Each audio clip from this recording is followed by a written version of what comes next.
Okay, picture this. It's, say, 7 a.m. You walk into the kitchen, you're half awake, and you just need that coffee. Oh, I know this feeling. You press the button on the machine, you're expecting that beautiful sound, but instead you get this horrible grinding noise, and it just spits brown water everywhere. The ultimate morning betrayal. It is. It's such a tiny thing, a little mechanical failure. Yeah. But your brain, in that split second, it just snaps.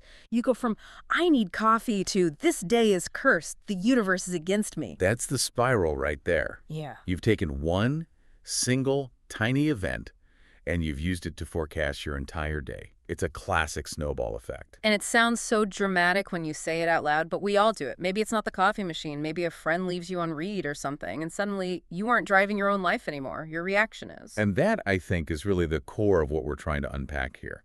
When your emotions grab the steering wheel, they're notoriously terrible drivers. They speed, they take wrong turns, they crash the car. So to fix our driving, we're looking at a fascinating source today.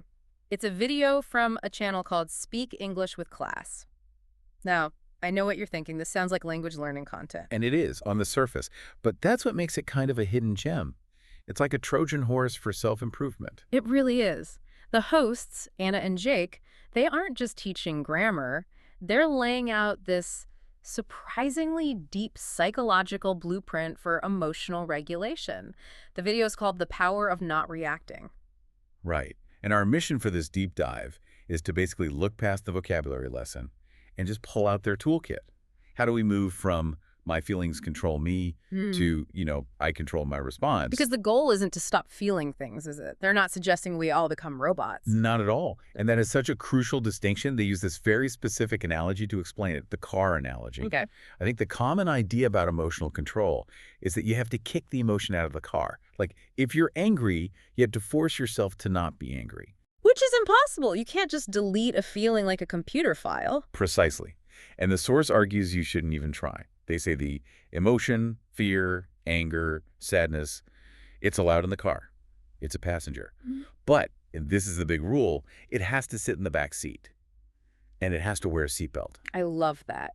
It cannot touch the steering wheel. So your anxiety is there. Maybe it's complaining about the music or screaming that you're going the wrong way, but you're the one with your foot on the gas. You're choosing the route. And that distinction brings us to the first big concept they analyze, which is the idea of being composed. Composed. It's a heavy word. When I hear it, I just picture a statue, someone totally cold and unbothered. See, that's the trap we fall into. We think composure means not feeling anything. But Anna and Jake, they offer a much more realistic and honestly a more useful definition. They say it's looking calm and in control, even when your heart is dancing. Heart is dancing. That's such a vivid way to put it. It really captures the physical reality of it, doesn't it? It does. Because we've all been in that meeting where you're being critiqued, right? Your hands are shaking, your stomach is flipping, your heart is literally dancing. So the source is saying that internal storm is normal. Composure isn't stopping the storm. It's about what you do on the outside. It's a performance of stability. It's keeping your voice steady, your face smiling, despite all that noise inside. It's creating a boundary between what you feel and what you show.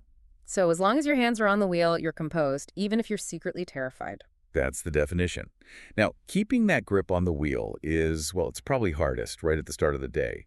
The source spends a lot of time on what they call the morning trap. Oh, this one hit a little too close to home for me. That feeling of waking up tired, maybe a little annoyed, and your brain just delivers the verdict, today is finished, I can't do this. It's the path of least resistance. The brain loves comfort. And they illustrate this with the tale of old Jake versus new Jake. I feel like I know old Jake personally. Walk us through him. So old Jake is that surrender to the mood. He wakes up groggy, so he listens to that voice. He says, you know what, I'm too tired. I'll do it tomorrow. He eats some snacks, watches videos, and he builds up this myth of tomorrow Jake. Tomorrow me, the superhero. Yeah, tomorrow me is going to wake up at 4 a.m., run a marathon, write a novel. Today me just wants a donut. The tragedy is tomorrow me never shows up, does he? It's always today me. But new Jake, he breaks the cycle, not because he feels better, but because he acts differently. He admits, okay, I feel awful, but he just commits to 10 minutes. And this brings up a vocabulary word they highlight that I think is really important. Relentless. Yes. Usually relentless sounds so aggressive. A relentless storm, a relentless army, it just sounds exhausting. Like you have to be pushing a boulder up a hill Yeah, 247. right. But here, they define it much more gently. Relentless just means continuing, again and again, no matter what your mood is. The insight is you don't need a perfect mood. You just need small, relentless actions. New Jake does 10 minutes of study not because he's inspired, but because he's building a habit. It's separating the feeling from the function. You can feel lazy and still do the work. And that leads to maybe the most powerful mental model in the whole video, the house analogy. This was my favorite part. It's just such a simple way to visualize it. So your day's a house, right? With many rooms. You have a work room, a family room, a hobbies room. The problem is how we move between them. So let's say a light bulb breaks in the workroom. You have a bad meeting, you make a mistake. The old Jake reaction is to just declare the entire house is dark. Bad meeting, so my evening is ruined. Workout is canceled. I'm going to be grumpy at dinner. You let the failure in one area contaminate everything else. It's totally illogical. Why should a bad email ruin dinner? Yeah. But emotionally, it feels justified. And they use this other amazing sensory detail here, the dirty, wet jacket. I love this. It's so physically uncomfortable. They say carrying a bad mood from work to home is like wearing this heavy, soaking, wet, dirty jacket. You walk out of the workroom and into the family room, but you haven't taken off the jacket. So you're just dripping muddy water all over the clean carpet. Exactly. And making everyone else cold. The solution isn't to pretend the workday was great. It's to take the jacket off. They call it shaking it off. You have to mentally close the door on that bad room and say, okay, that's done. Now I am opening the door to dinner with friends. This is a new room.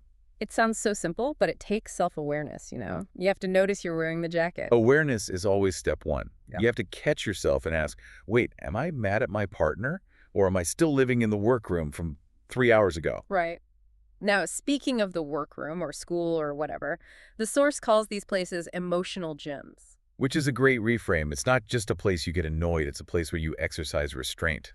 The weights are heavy. And when they get too heavy, they lay out a spectrum of how people react. Two extremes, and neither is very healthy.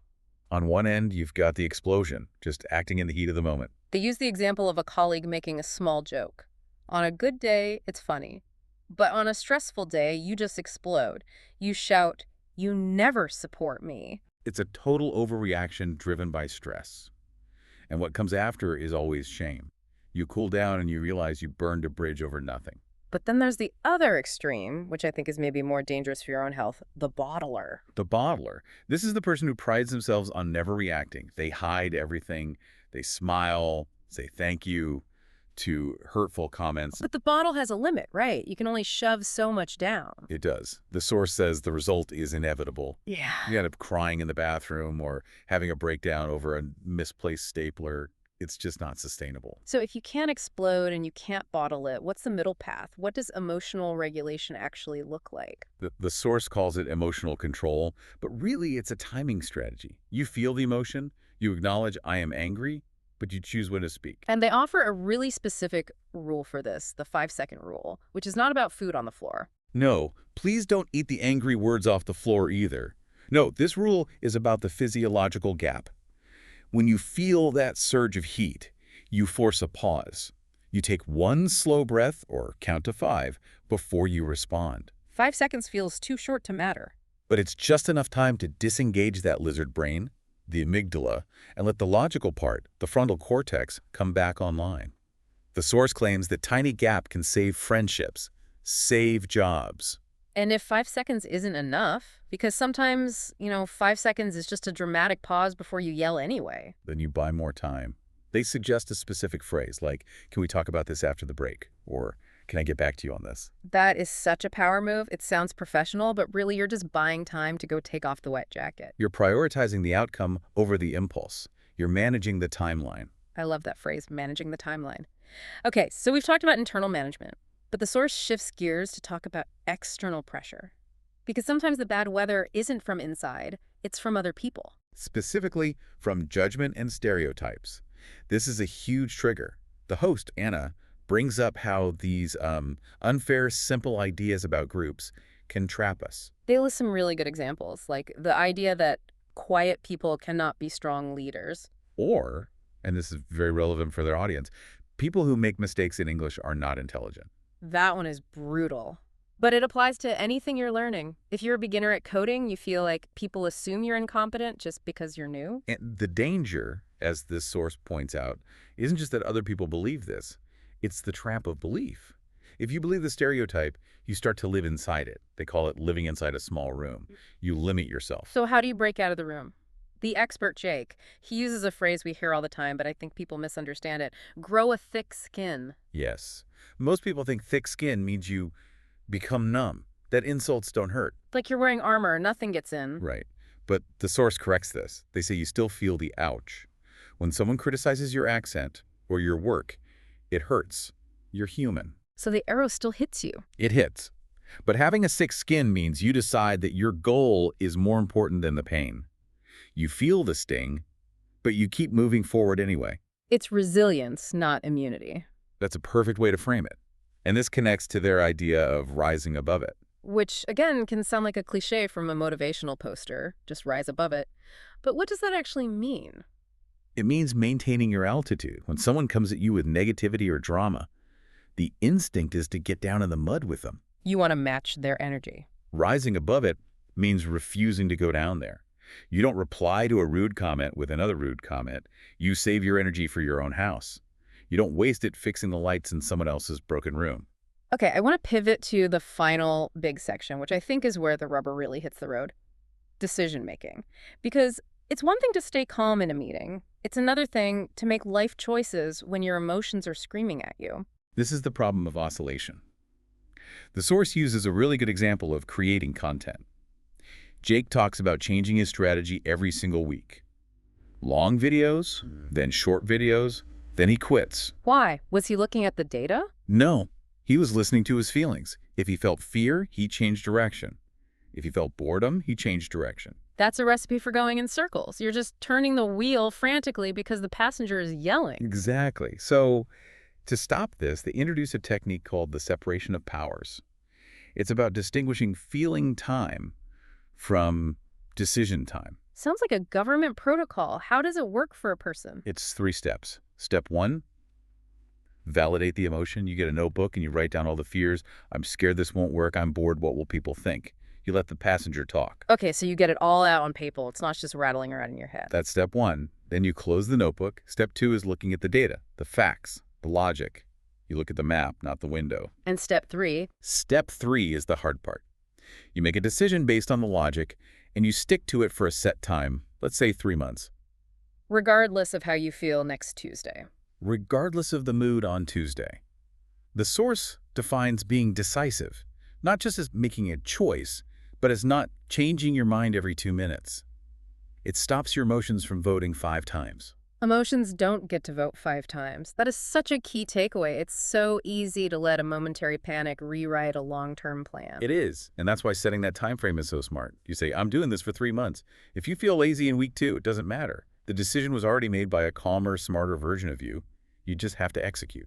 It's trusting your past self over your present emotional self. You're trusting the driver, not the screaming passenger. So we've covered a lot of ground. From the morning alarm, to the workplace, to haters, to big life decisions. It really is a comprehensive toolkit. So if we're recapping the essentials for someone listening who feels like their car is swerving all over the road, what are they? First, remember relentlessness. It's not about intensity, it's about consistency. Be new Jake. Do the 10 minutes, even when you feel like old Jake. Second, the house. Keep your rooms separate.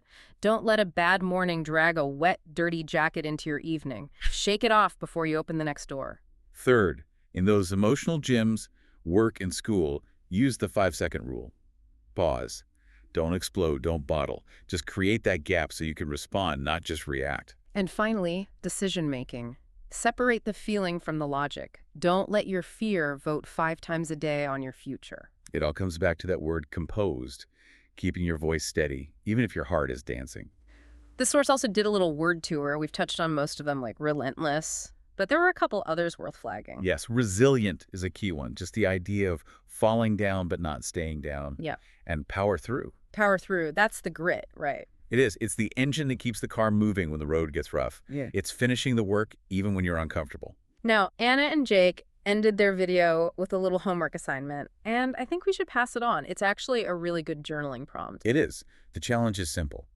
Before you sleep tonight, write just one sentence about your day using one of these concepts. So something like, I was incredibly tired, but I powered through and finished that report. Or, my boss was rude, but I was resilient and didn't let it ruin my lunch. I wanted to scream at the coffee machine, but I remained composed. Yes, Eh, it sounds small, but it's about narrating your own life with you as the hero, not the victim of your feelings. That's the shift. It changes the story from this happened to me to this is how I handled it. And that is the essence of self-control. Well, this has been a fantastic look into the mechanics of our own minds. It's funny how a video about learning English can teach us so much about speaking the language of our own emotions. Sometimes the simplest explanations are the most profound. We tend to overcomplicate psychology, but really it's just about who's driving the car. So to everyone listening, check your dashboard. If fear or anger is in the driver's seat, just pull over, swap seats, buckle them up in the back, and take the wheel. And remember, you're human. The emotions will always be there. You're not trying to kill them, you're just trying to lead them. Power through your day, not by ignoring your feelings, but by not letting them be the boss. That's it for this deep dive. Thanks for listening, and we'll catch you on the next one. Stay composed, everyone.